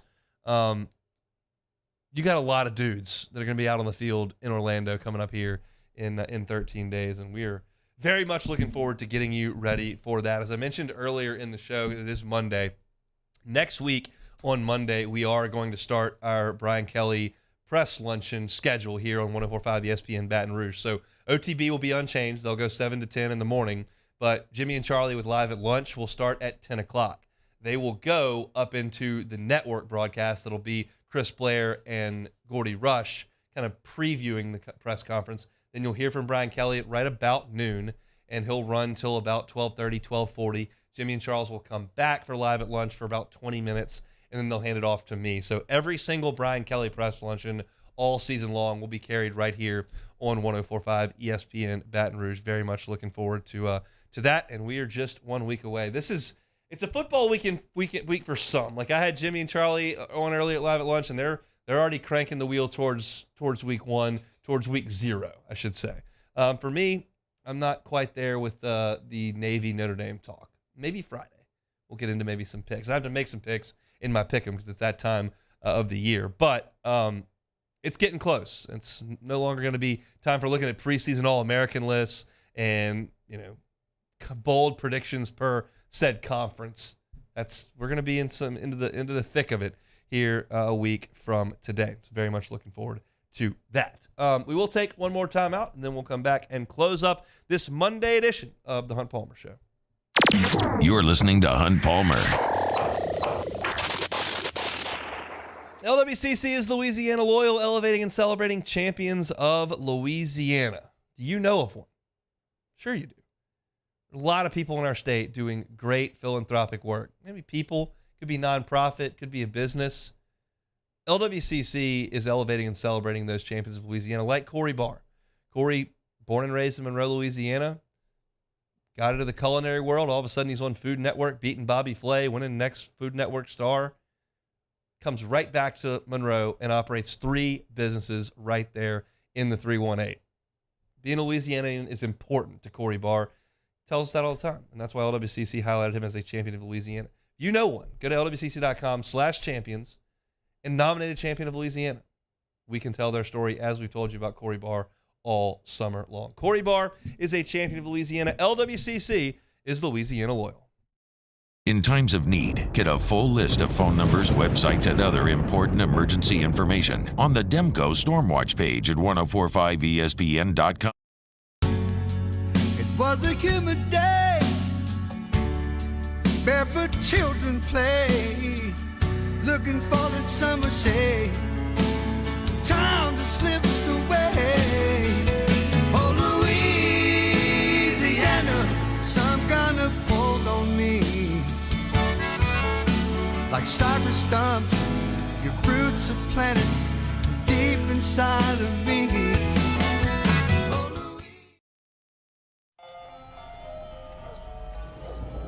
Hey there, little buddy. What's the matter? What's the matter? My windows, siding, and my door. That's what's the matter. Relief Windows can fix all of that. I got you. Pop, pop. What's up? Oh my gosh, look! Curb appeal. That's a good-looking neighborhood. ReliefWindows.com. There it is, the extra mile, on the border of expected and extraordinary for those willing to go further, like vans customized for work or play, with safety and tech to keep you connected, supported by a 5-star sales, service, and finance team, and backed by the 1-star you know. So go the extra mile. It's never crowded, because so few have what it takes to go there. Mercedes-Benz Vans.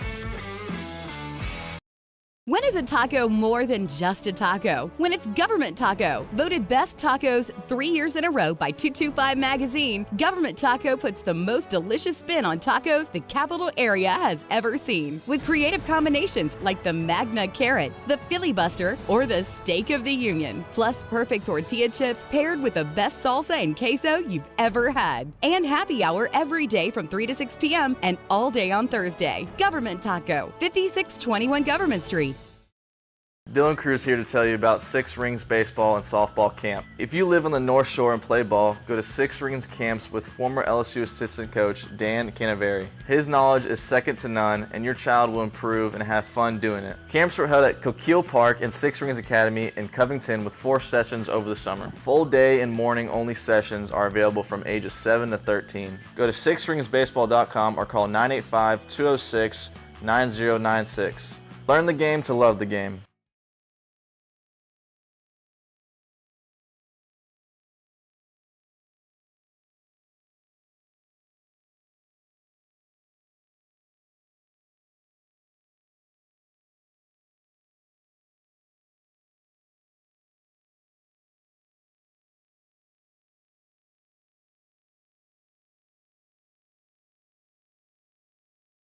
Matt Moscona inviting to join us for Monday's AFR, presented by Relief Windows. We'll tell you about the LSU scrimmage in Tiger Stadium and recap the Saints weekend out in L.A. Join us for Monday's AFR, 3 to 6, 104.5 ESPN Baton Rouge.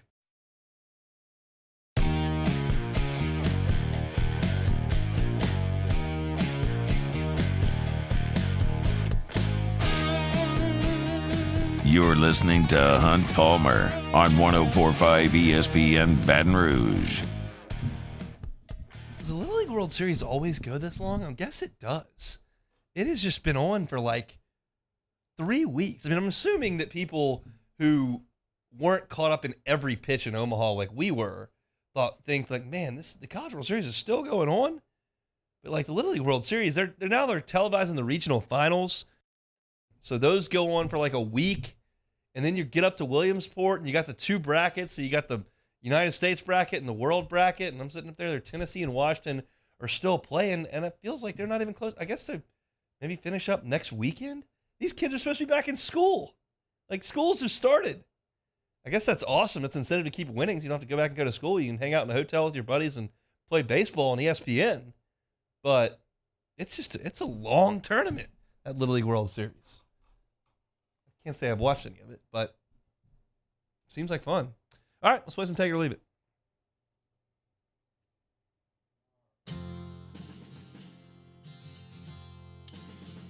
All right, first one here. Hayden Travinski will wear number 8 this year for the LSU baseball team. Take it or leave it.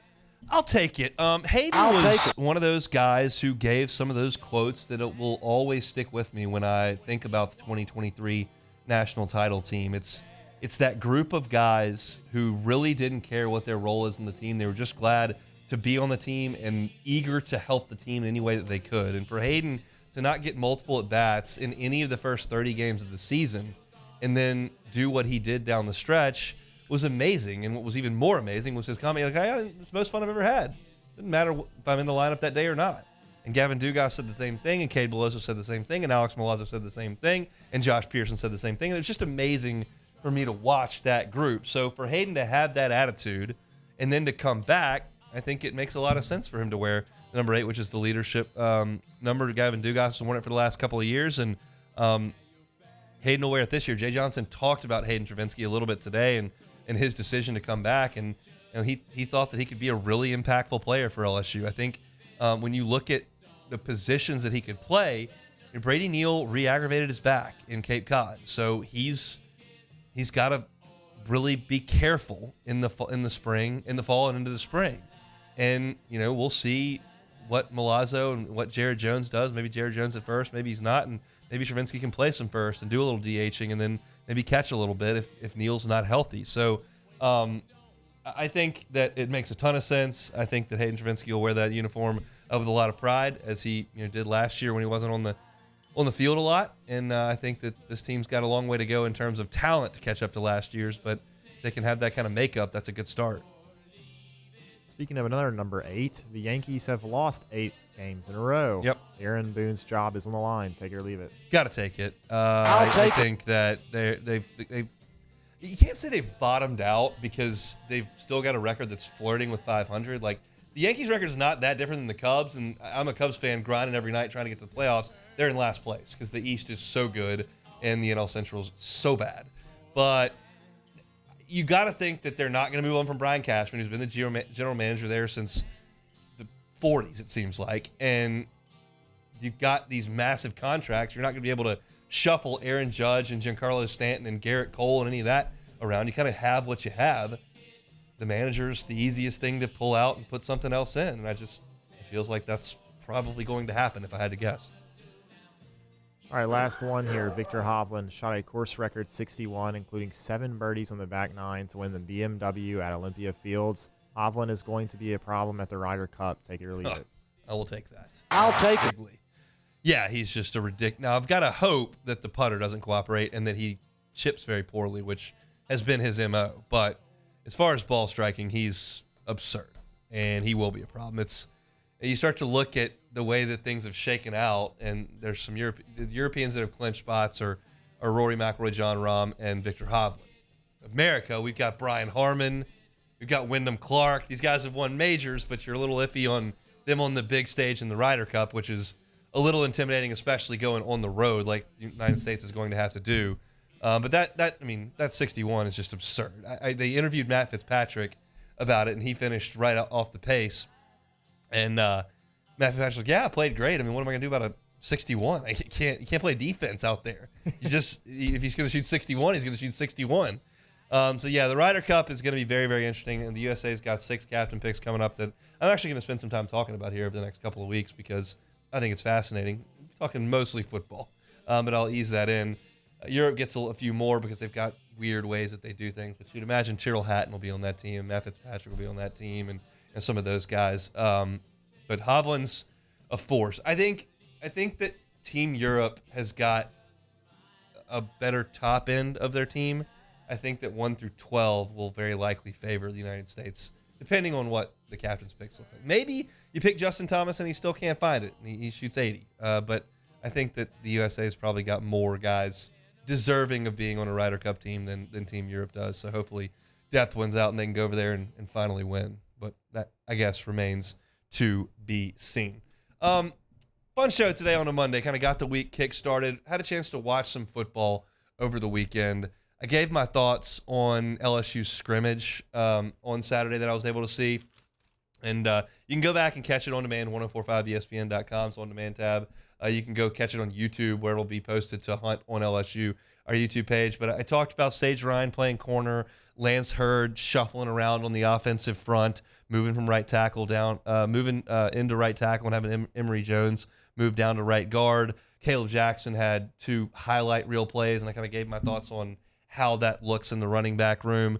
Zy Alexander on defense, I thought had a nice day, especially on 7-on-7 as well as 1-on-1s. Mason Taylor got a lot of targets at tight end. I gave my thoughts on how that's going to look in this LSU offense. Javian Toviano moved around a little bit, played some safety in some spots. And I love the way Aaron Anderson looked on the bubble screen. I think that as we look at probably a pretty vanilla game plan from a team in a scrimmage that's open, Aaron Anderson on the bubble screen, I think, is just something they're going to incorporate into their offense. So that was my thoughts on LSU scrimmage. That's all at the top of the show. For the first 30 minutes, I gave some more in-depth thoughts on that. Then we went to Saints and Chargers, which was played a weird weather situation in LA, but they did play it.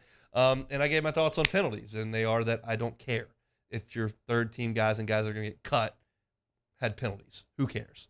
Kendre Miller didn't have a lot of penalties. He made some good catches, and I think that's big for him moving forward. Jalen Smith looked good. Will Lutz, 3 for 3 with a 50-yarder. Peyton Turner, little inside stutter move in for a sack.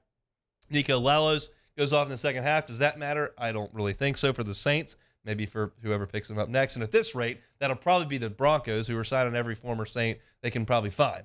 Sean Payton's got an affinity for these ex-Saints that he had at a certain point. And Brian Brzee, I thought, was just kind of non-existent against the twos. So in-depth thoughts on Saints and Chargers in hour number 1 as well. To close out hour number 1, talked a little bit of baseball. Paul Skeens and Dylan Cruz have both been promoted to Double-A just 6 weeks after they were drafted. That is a remarkable ascent through those 2 organizations, and I think 2 guys who will be playing Major League Baseball pretty quickly in 2024. Jay Johnson had a press conference today at Alec Box Stadium. He introduced Nate Yeske, his new pitching coach, as well as Terry Rooney, who has come back from Paul Maneri's original staff, went to Central Florida, has bounced around a little bit. Now he's here at LSU. So I gave him some thoughts on what Jay had to say, specifically about Gavin Guidry and his role with the program moving forward, as well as Jake Brown, So some cool stuff on the baseball side of things. Mark Schlabel had a college football picks, predictions, and such by conference. Talked about the SEC ones. He says LSU beats Bama in Tuscaloosa coming up this year. So I gave some thoughts on that, and then we did some All-American list stuff at 2:30. As I mentioned, 1045ESPN.com's on-demand tab, Apple Podcasts, Spotify, Google, wherever you get your podcasts, you can get us. Just search Hunt Palmer Show and subscribe. YouTube has got you covered as well. Hunt on LSU for all your LSU takes. Hunt on Saints for all your Saints content. If you just subscribe to those two channels, you'll get them daily. Those 10, 12-minute segments will show up right there on your feed.